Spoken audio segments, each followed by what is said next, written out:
Hi grade 9s. We are on the very last lesson of the Unit 2 work.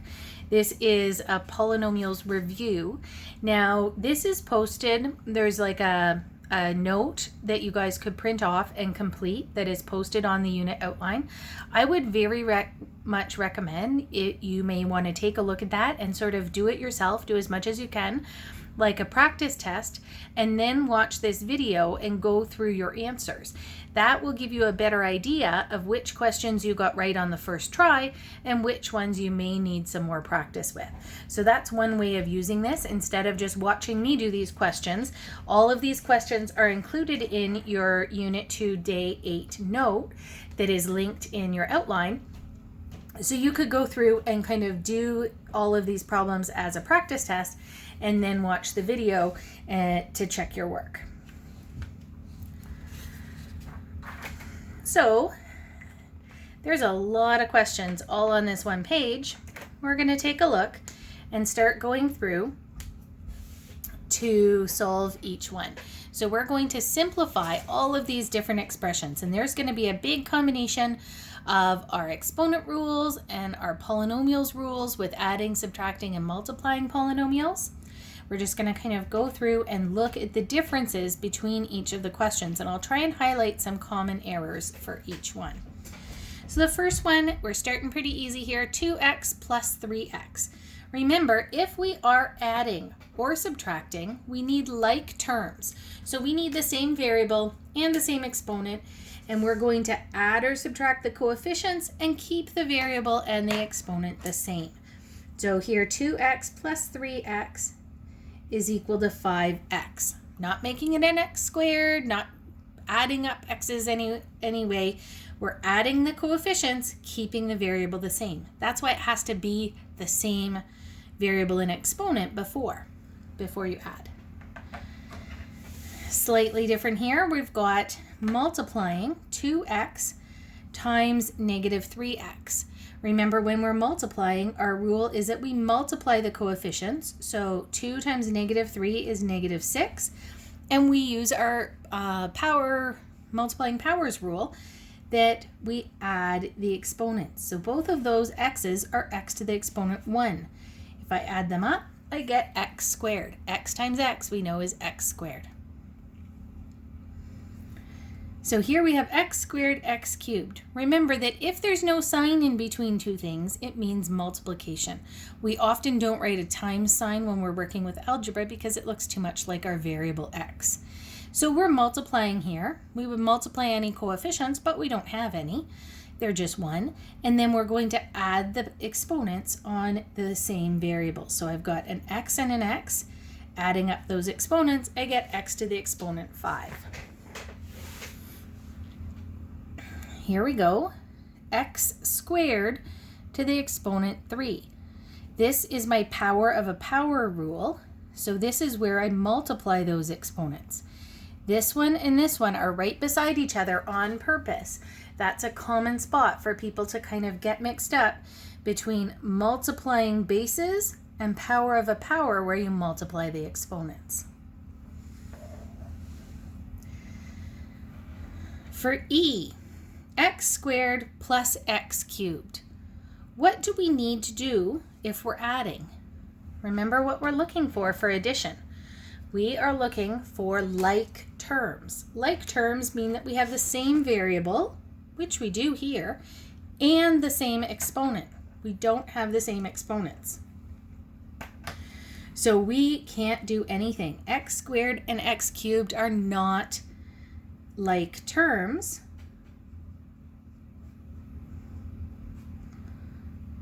So there's nothing we can do here. You just rewrite it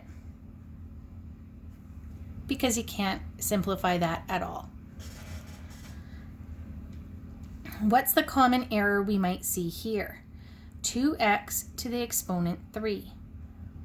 That's going to be similar here with the power of a power, but we have to remember that this exponent 3 is going to apply to the x and also to the coefficient. So we're going to get 2 to the exponent 3, and then that's like an x to the 1, so x to the 1 times 3 is 3. If we have a base, a numeric base to an exponent, we should evaluate that. 2 times 2 times 2 is 8x cubed. For g, 3x squared minus x squared. Adding and subtracting, we need those like terms. We do. We have both x squareds. Remember, if there's no number in front, we just put a 1.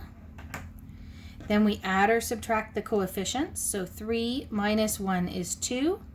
And keep the base and the variable and the exponent the same. 3x over 2x. So here we divide the coefficients, or if we can, we could make this 1.5 if we wanted, 3 divided by 2.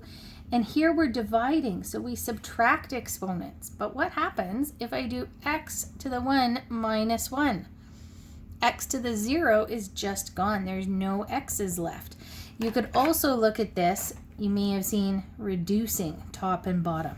Because they're the same, we've subtracted those exponents, so there's 0 x's. It's just 1.5. Or you could leave that as a fraction. You especially definitely wouldn't want to divide and get a decimal if it was like a messy or repeating decimal. You won't want to round it off. You could also leave that as a fraction, 3 over 2. Here we've got 3x squared times negative x squared.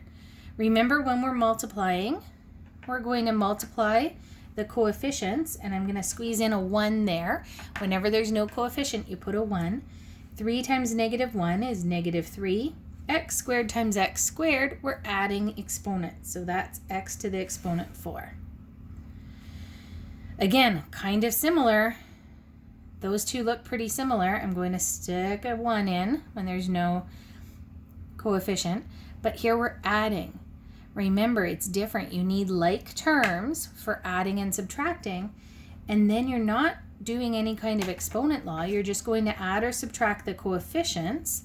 So my negative 3 plus 1 is negative 2. And keep the variable and exponent the same.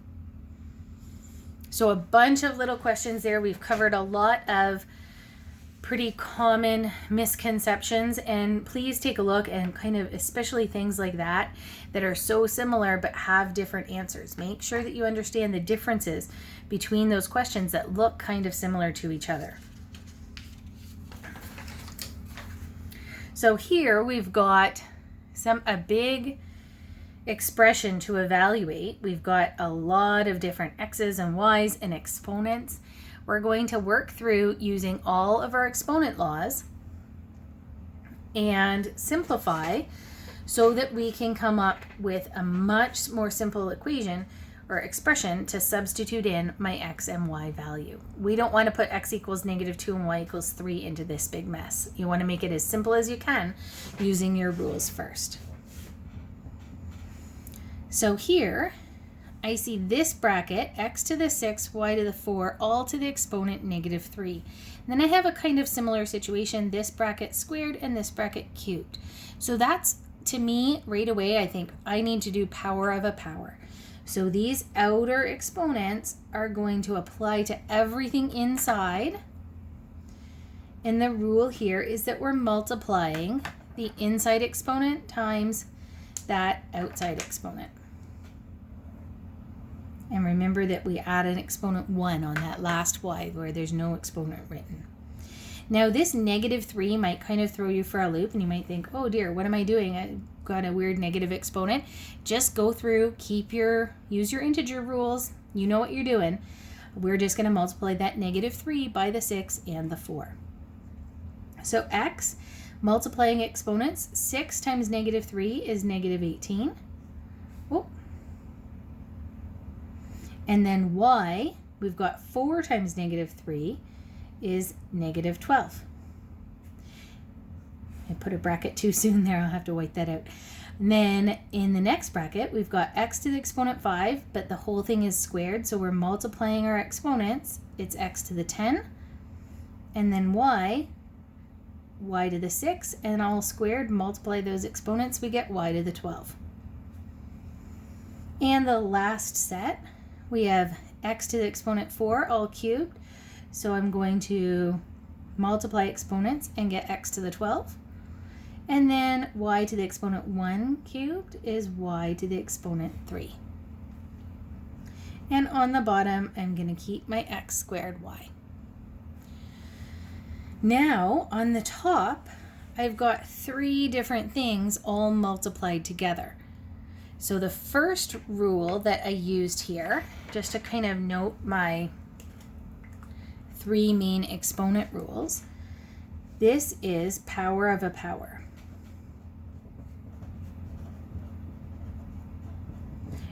We're multiplying exponents.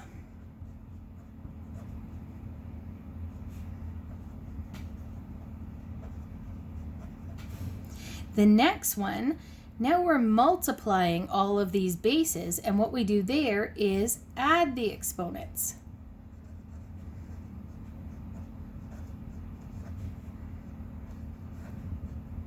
So here I'm multiplying like bases, and I add exponents.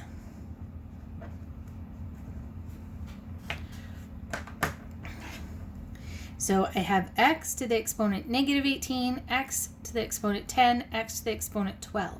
So I'm going to take all of those x exponents, and I made this fraction way too big. I'm going to add them up, all of the x exponents. So I've got negative 18 plus 10 plus 12. That's 4. So x to the exponent 4. And then y, I'm going to take negative 12 plus 3. Negative 12 plus 12 is 0, so I'm just left with 3. And then on the bottom, I have x squared y. I'm going to fill in a y to the 1 there. I always think it's easier if you see that 1. So now I'm dividing, and this is way more simple already, right? If you're dividing with like bases, so this needs like bases, just like the multiplying, we subtract exponents. So hopefully you can see how we're using all 3 exponent rules or power rules in this question. X to the 4 divided by x squared, subtract your exponents, keep the base the same, we get x squared. Y to the exponent 3 divided by y to the exponent 1, keep the base the same, subtract exponents. Now we can sub in. X equals negative 2, y equals 3, no problem. So I get negative 2 squared and 3 squared, which is 4 times 9, which is 36. Way easier to substitute that in there than it would have been up there. You always want to simplify as much as you can first.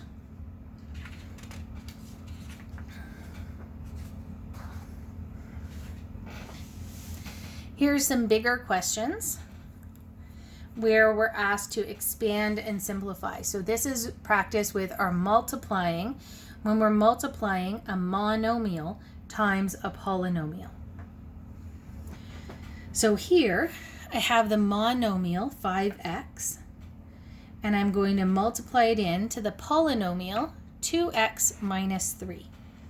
I'm going to use all my same multiplying rules. 5x times 2x, multiply the coefficients, so I get 10, and add the exponents. Remember, they'd both be 1, so I get x squared. Then 5x times minus 3. Multiply the coefficients for negative 15, add the x's, it's just still that x to the 1 because there's no other x's to add from there. Then we're going to do the second bracket, multiply that monomial out front into both terms in the bracket. Multiply the coefficients. Now careful here, this minus goes with that 3. So the coefficient there is negative 3. Negative 3 times 4 is negative 12. And x squared times x cubed, add the exponents, we get x to the 5. Then negative 3 times negative 1 is plus 3. X squared, and there's no other x's to add on, so it just stays the same. we always want to check here and see if there's some like terms that we can do. And remember, we want to always start with writing the biggest exponents first. So I'm going to look through. I have an exponent 2, an exponent 1, and an exponent 5 and 2. So here, x to the 5, that's the biggest degree. So I'm going to write that first. Negative 12 x to the exponent 5. What other like terms do I see? I've got x squareds. I see 10x squared and 3x squared. So I would add those together and say plus 13x squared. And lastly, I have a minus 15x that doesn't have anything else as a like term. So it just stays at the end. So see, 5 is the biggest, then 2, then 1. Biggest to smallest on the exponents, just to kind of standardize our order there. The next one, we have a little bit different situation here. We've got just a number in front, 1/4 multiplied into each term in that polynomial. Now I'm going to do this off to the side or maybe down at the bottom. I don't need to see your work for your multiplying fractions here, but if you need to show your work to be more careful, so say for example 1/4 times 12, make the 12 as like over 1. So multiplying coefficients here, you could say that that's 12 over 4 and that's 3. Maybe you do that in your head. That's fine. You don't have to write that down on your paper. If you can do that on your head and say 1/4 times 12 is 3, that's great. And then I keep the x and I don't have any exponents to add. Okay. Then I would do 1/4 times negative 4. So 1/4 times negative 4, put that negative 4 over 1.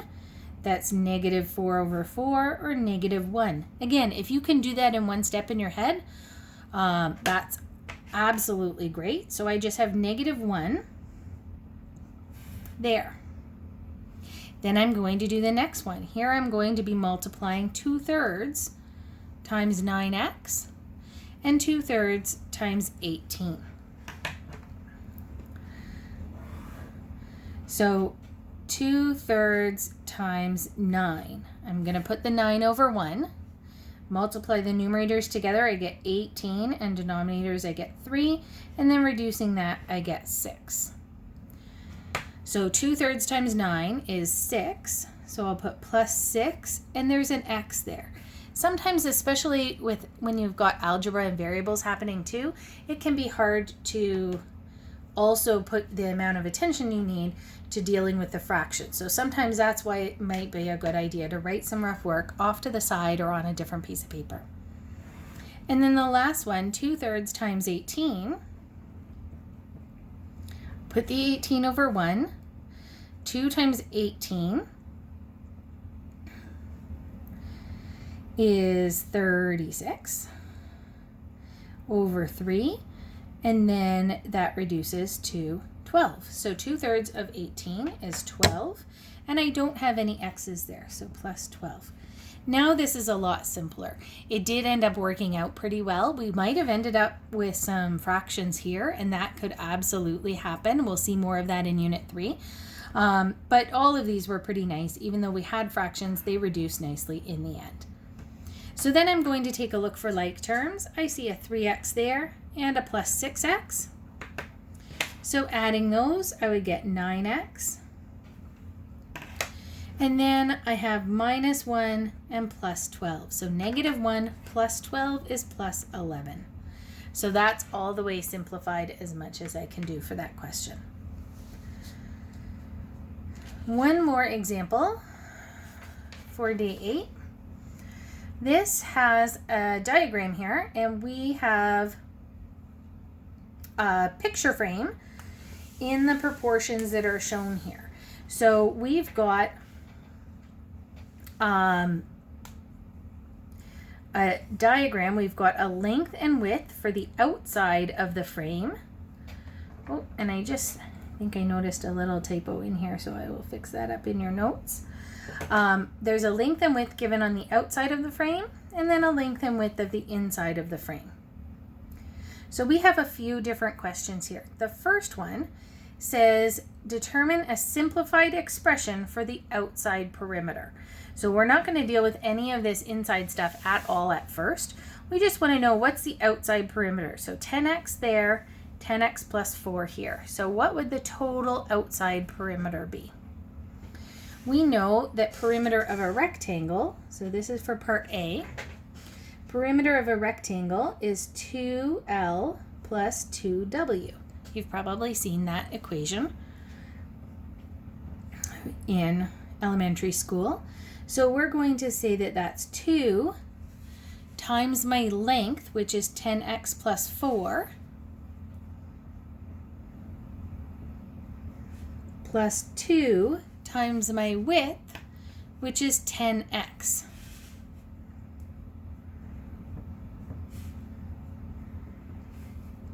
Now I'm going to simplify this just like we did for all of the other questions so far.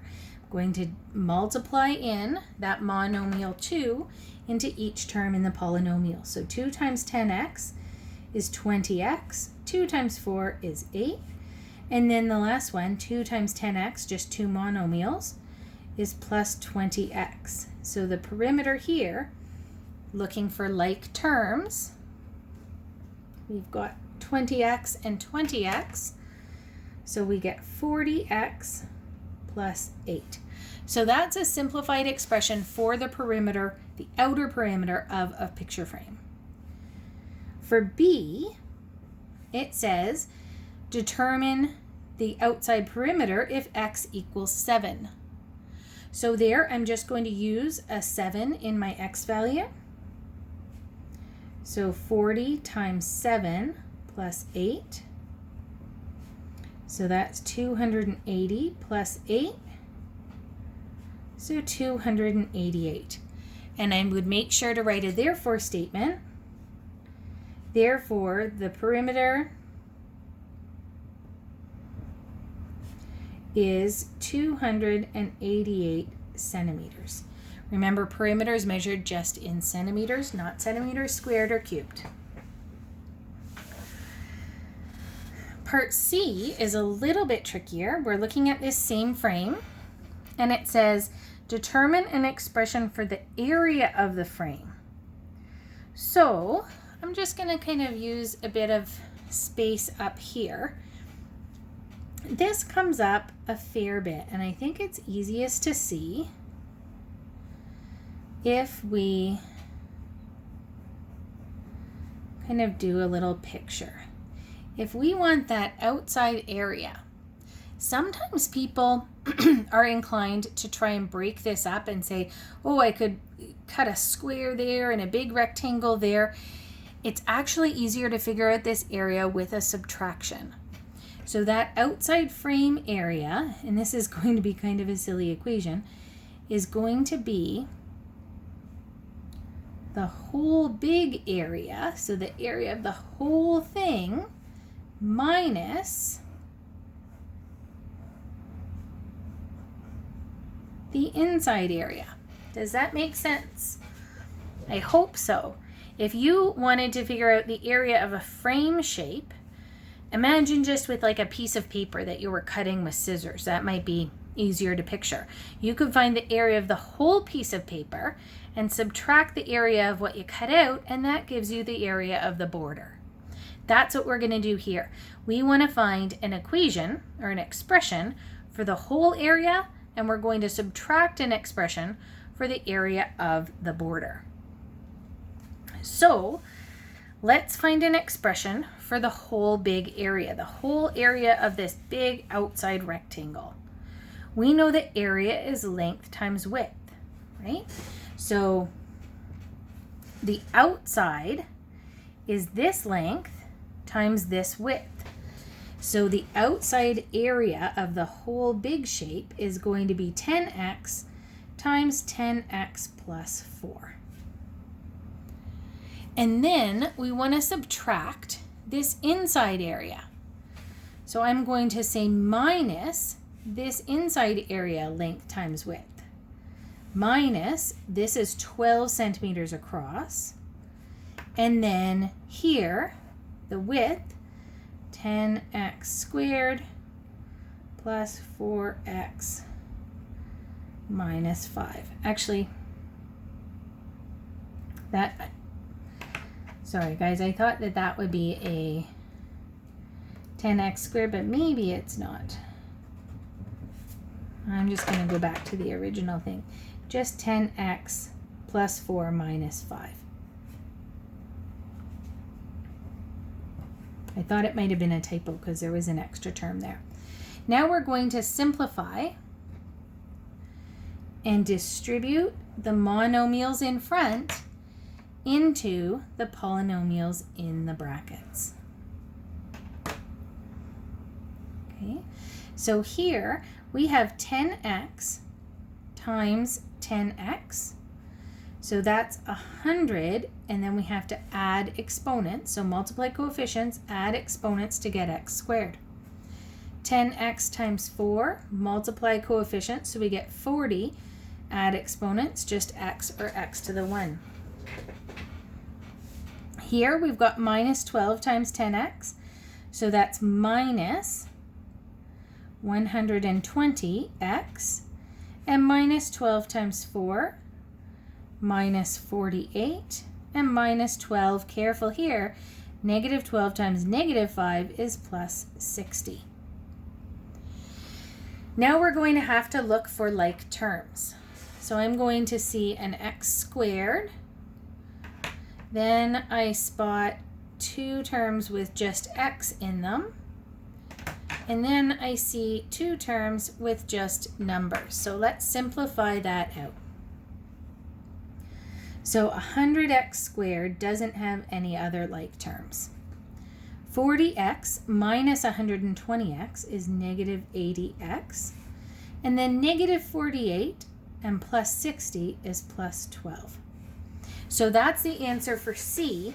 That's an expression for the area of the frame. Now we're going to do D. We want to find the actual area when x equals 7. So I'm going to take this same expression and put a 7 in for my x's. Here we're going to have to be more careful to follow the steps of BEDMAS when we're simplifying here. So remember, we always do our exponents first. We have 100 times 7 squared. We have to do that exponent before we multiply. So 7 squared is 49 minus 80 times 7 plus 12. 100 times 49 is 4,900. 80 times 7 is 560 plus 12.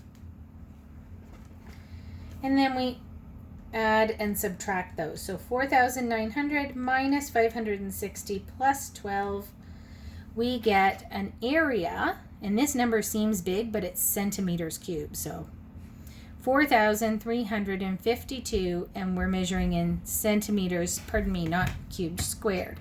So in centimeters squared, 4,352 is the area of the frame. And we would just write a therefore statement. Therefore, the area of the frame